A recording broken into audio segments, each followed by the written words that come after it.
Stands near that table. Speaking of, Buffalo Bills game became life or death for a Western New York family last week, but fortunately for them, a nurse from Barneveld was also at that game. They entered the stadium strangers and left family. News Channel 2's Jolene Ferris reports.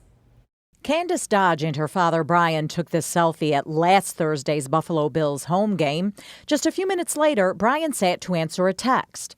He never got back up. And he said, I just need a minute. And I said, okay. And so I started watching the game, and it's getting loud. And so I turn around, I'm like, Dad, and I could tell he was not okay. Brian was gray, slouched, with no muscle control or life in his eyes. Candice was living her worst nightmare in front of 70,000 strangers, but she didn't even notice them. She only saw her dad. And this is my number one guy in the whole world. And you just kind of start to assume the worst.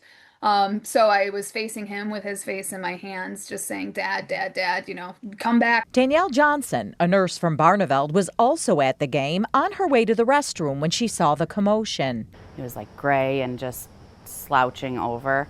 So I just went over really quick and said to his daughter, which I know now is his daughter, that, I'm a nurse. Do you need help? Can I do anything? She began CPR on this 68-year-old man who had no discernible pulse. I've thought about it before, like what would I do if this happened out in public, but then when it happens, you don't have that minute. You don't really think. It's just instinct kicks in and you know what to do because you've been trained.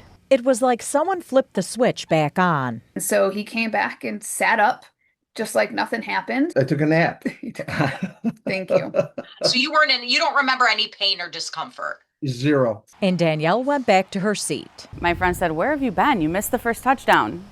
I said, "I was doing CPR." He said, "No, you weren't." The layperson's diagnosis? His heart's electrical system misfired. He had a pacemaker put in Tuesday and is good as new, with some new family members. How do you not love him? How do you not love him? Yeah, I told her, I said, well, like it or not, you've got another sister now. Danielle and Candice talk pretty much daily. Brian is perfectly content with his new lease on the old life. I'm pretty happy with where I was. I'm happy where I am. So same is good for me. Can we say one last thing? Yes. Go Bills. Go Bills. Jolene Ferris, News Channel 2.